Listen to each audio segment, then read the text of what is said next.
Bom dia, pessoal! Bom dia, pessoal. Tudo bem? Hoje a gente vai contar para vocês o maior milagre que aconteceu na nossa vida. A gente estava meio hesitante, mas eu acho que Deus quer que a gente faça isso. Então eu vou começar a contar e daí o papai vai contar uma parte, porque eu não presenciei todos os momentos. Quando o Theo ele tinha 40 dias, ele estava assim no meu colo e ele não conseguia respirar. Assim, eu fui levar ele pro quarto que ele tinha dormido e ele não conseguia respirar, como se tivesse morto, assim, sabe? E foi bem assustador, assim, esse momento. Até hoje, nenhum médico deu um diagnóstico que a gente saiba assim, foi isso. Por isso que a gente não vai dar nome pra vocês, entendeu? Porque senão a gente vai começar a falar várias coisas que, pode ser isso, isso, isso, e a gente não quer assustar ninguém. E aí, nesse momento, esse é o nosso milagre, ele tá falando aqui agora, inclusive, graças a Deus. E quando aconteceu isso, eu comecei a gritar pro meu esposo, né? Primeiro eu soprei na boca do Theo, assim, pra ver se ele voltava a respirar, meio que fez um negócio assim, mas não dava pra ver que não era o suficiente pra ele voltar, assim, ao normal. E aí eu gritei pro meu esposo, a gente tava na casa do meu pai, e o meu esposo foi, pegou ele e começou a fazer manobra de desengasgo, assim. E eu falei, ele não tá engasgado, ele não mamou, ele não tá engasgado. Mas assim, no desespero todo mundo começa a fazer, né, o que acha que é o correto, né? Porque você quer salvar seu filho. Então ele começou a fazer manobra de desengasgo, a gente morava numa cidade pequena, enquanto isso a minha madrasta começou a tentar chamar o bombeiro. A gente ligou pro bombeiro, ninguém atendia, então a gente ligou pra polícia. E a polícia foi assim, correndo na nossa casa, a gente morava 2 quadras deles, então eles chegaram bem rápido. E assim que eles subiram no apartamento, eles começaram a também continuaram fazendo as manobras de desengasgo, né? Só que a polícia, ela não tem as mesmas assim, habilidades que o bombeiro para fazer esse tipo de coisa, né? Assim, que não é mais comum para eles fazerem isso. E como ele não voltava, assim, o que aconteceu? Eles falaram, vamos pro pronto-socorro. Na nossa cidade, não tem nada. Assim, o pronto-socorro é bem precário, tem bem poucos pediatras disponíveis que atendam pelo SUS. E naquele momento, assim, não adiantava muito ter plano de saúde, né, porque era mais para consultório. Então, a gente foi pro pronto-socorro dentro da viatura da polícia. O Theo no colo da policial e o policial dirigindo. Meu esposo foi atrás com o carro dele. Chegando lá, foi tudo muito corrido, a cabeça do Theo foi meio que chacoalhando, porque na nossa cidade não era asfalto, é paralelepípedo, então tremeu bastante a ambulância e o Theo ele foi com a cabeça... assim, a policial não voltou o Theo para a posição... Depois da manobra de reanimação, ela não voltou o Theo para a posição de deitar no colo e acomodar a cabeça. Ela levou ele na mesma posição da manobra de reanimação. Então você imagina uma criança de 40 dias num carro em alta velocidade com, né, aquele paralelepípedo chacoalhando a cabeça. A gente pegou com muita velocidade, quase que em cima da calçada, porque eles queriam salvar o Theo. E eu não sei se nessa parada talvez bateu a cabecinha do Theo no painel do carro, sabe? Porque tava todo mundo realmente só pensando em salvar a vida dele. A gente chegou no pronto-socorro, ele já foi atendido direto por um clínico geral, porque não tinha pediatra no momento. E eu só gritava, né? Não deixavam eu chegar perto dele, e eu gritava muito, e eles resolveram me dar uma injeção para me sedar. E aí entra o papai na história. Sim. E daí naquele momento tinha que tomar conta da mamãe, tinha que tomar conta daquilo que eles estavam tentando fazer com o nosso filho, com o Theo. Aí a mamãe conseguiu se acalmar e se retirar ali do local onde eles estavam fazendo o atendimento com o Theo. Descobriu-se né? que ele tinha bastante sangue Nas nas vias vias aéreas e aéreas. digestórias. Exatamente. E nesse processo eles aspiraram, fizeram limpeza, colocaram oxigenação, né? Deram o primeiro atendimento ao Theo ali naquele momento, Que era né? possível que era naquele possível lugar. naquele lugar, né? E colocaram ele em observação e falaram que teriam que transferir ele Para uma cidade uma maior. cidade maior que tivesse UTI, porque lá no hospital, né, onde a gente morava, Não tem nada. não tem UTI, né? Não tem nada. Beleza, vamos então aguardar e esperar. Todo esse processo demorou-se 4 horas, né, para chegar uma ambulância, mesmo a gente tendo plano de saúde. O hospital tem que fazer contato com a base do SAMU, e o SAMU tem que direcionar uma ambulância com uma equipe médica que possa acompanhar a criança, né, com o médico, né, dentro da ambulância até o hospital maior, a cidade maior vizinha. Só que não tinha médico disponível no momento para ir com ele na ambulância. Então, o clínico geral teve que esperar o plantão dele terminar para poder acompanhar o nosso filho até a cidade vizinha. O motorista da ambulância não sabia nem como chegar no hospital que tinha UTI para levar o nosso filho. Demorou-se 4 horas para chegar a ambulância, demorou-se 2 horas para ir de ambulância até a cidade vizinha. Numa cidade que você faz um trajeto de 1 hora, 1 hora e meia no máximo, né? Resumindo, chegando lá, ele foi direto para a UTI, né? Ele foi com a equipe médica responsável, eu tive que ficar aguardando lá fora, porque eles tiveram que fazer os mesmos procedimentos que foi feito no primeiro atendimento, que é aspirar ele novamente, porque tinha voltado sangue para as sangue vias aéreas e no estômago dele tinha sangue também. Eles tiveram que fazer novamente vias aéreas e digestórias. Esse pré-atendimento nele. Só depois eu consegui entrar, né, na UTI e ficar junto com ele, né, que foi por volta de meia-noite, 1 hora da manhã, que isso aconteceu no domingo, para amanhecer para segunda-feira. Dado isso, na segunda-feira, ele estava com oxigênio, né, com o caninho do oxigênio e tal, né, e na segunda-feira ele estava super bem, assim, né. Aparentemente ele estava bem. Aparentemente ele estava bem, né. De manhã, ao longo do dia, da manhã, ele foi meio que decaindo a questão da saturação dele. A saturação dele foi meio que caindo. E eles, então, tiveram que fazer alguns exames e é onde constatou que ele tinha líquido no pulmão direito. E precisava fazer pneumotórax para drenar esse pulmão. Exatamente. E onde eles pediram consentimento, foi drenado um pulmão, aliviou a pressão pulmonar, né? Só que eles falaram que é comum você drenar um e o outro encher, né? Sim.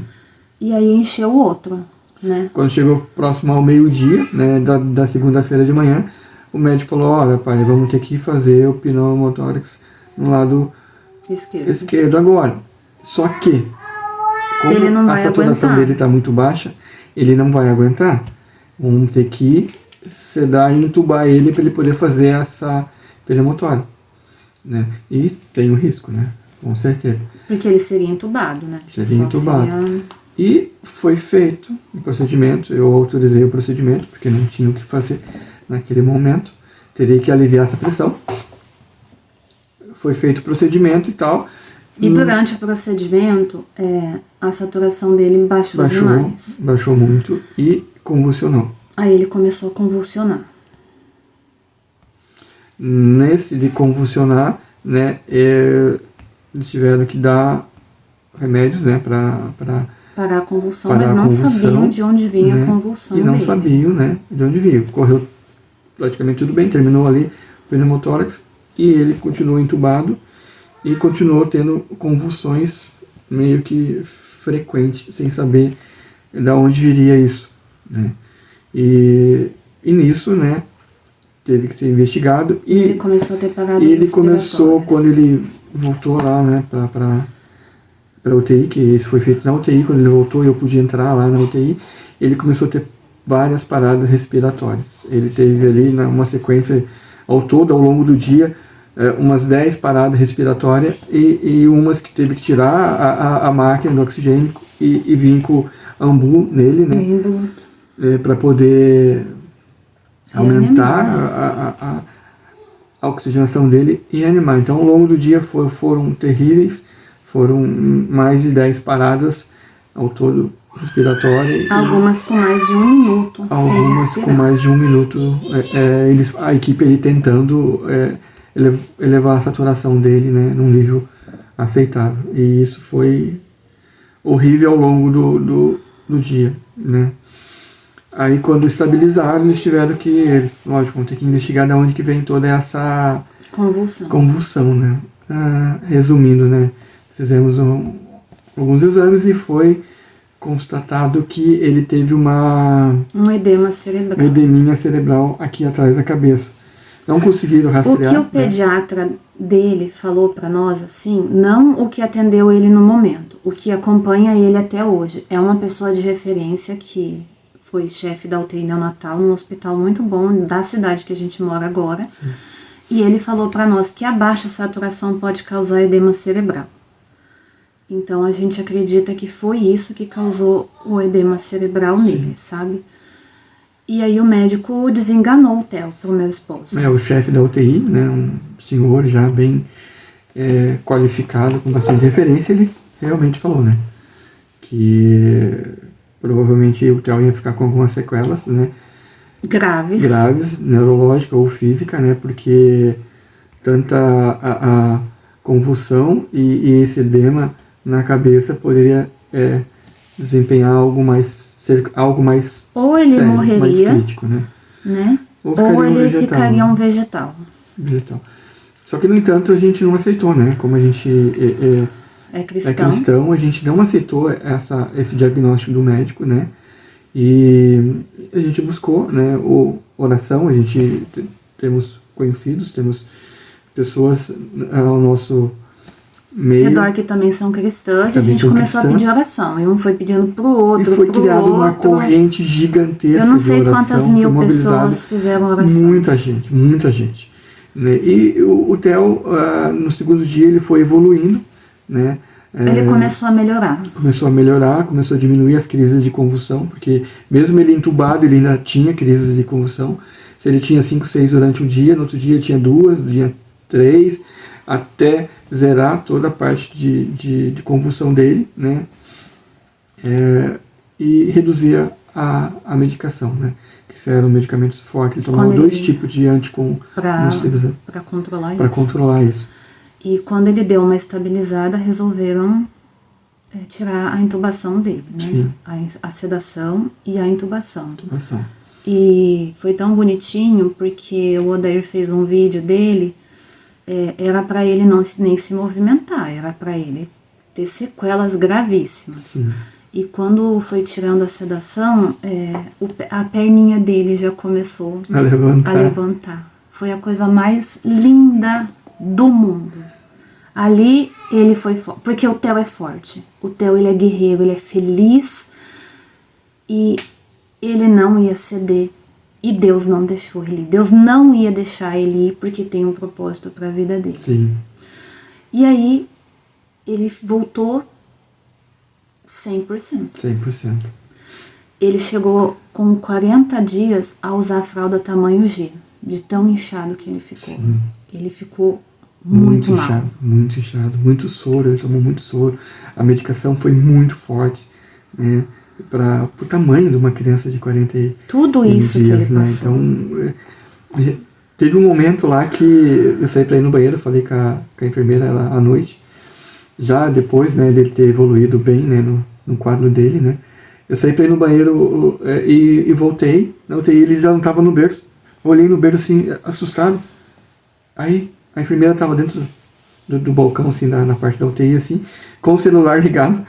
E ele assistindo desenho. Ele tava assistindo Galinha Pintadinha. Era um milagre, assim, sabe? Para todos era um milagre. Várias enfermeiras iam conhecer o bebezão da UTI, sabe? E nisso muitas crianças morreram. Sim. Muitas crianças. Era uma UTI. Ao longo dos 15 dias que a gente ficou lá, a gente teve algumas crianças que deu entrada na mesma UTI, né? E na não parte saíram. Neonatal também, e não saíram. Teve, acho que 3 e o Theo, que mortes. tinha tudo para sair, para não sair, ele saiu super bem. Sim. E ele não tem sequela. Nenhuma sequela. Não. Ele é 100% normal. Normal.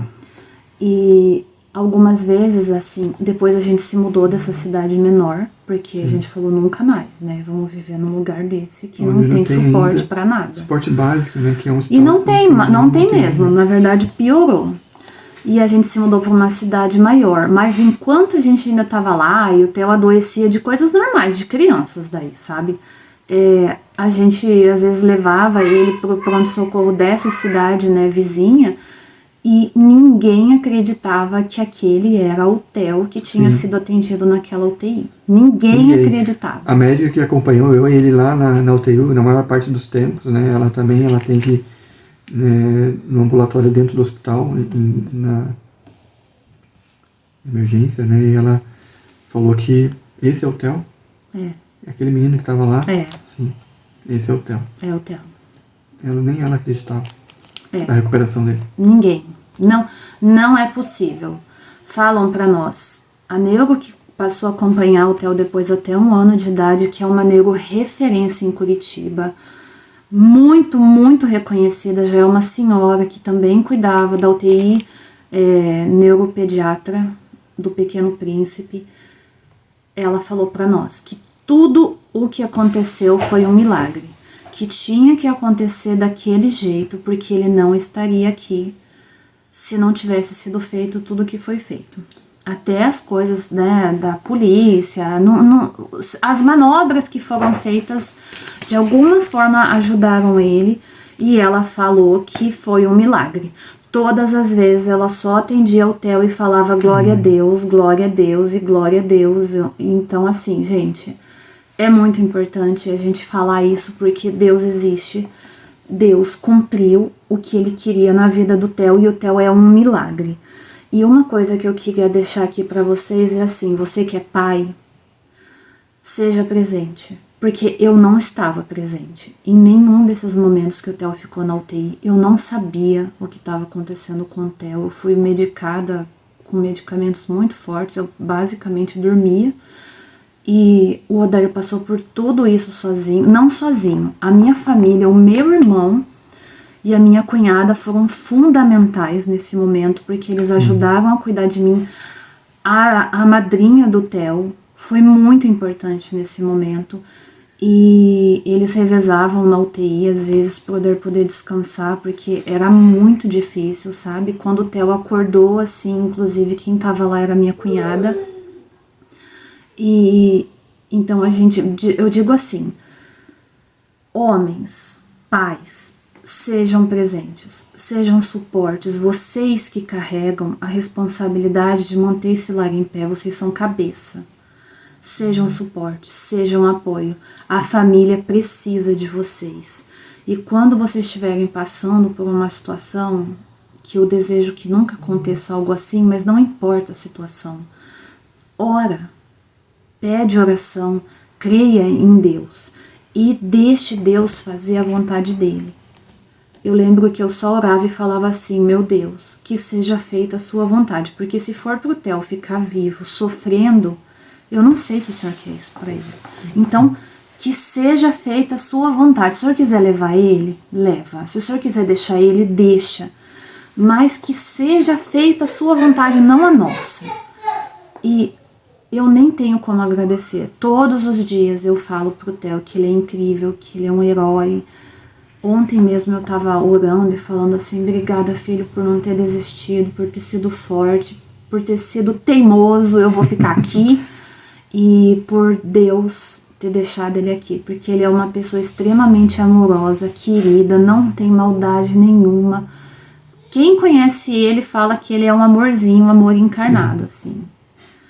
Então a gente veio contar isso pra vocês, porque Deus estava cobrando isso, assim. Eu queria que vocês soubessem que ele existe e que ele se manifesta na vida daquelas pessoas que pedem ajuda pra ele. Tá bom? Beijo pra vocês. Até o próximo vídeo. Sim. Até mais, pessoal.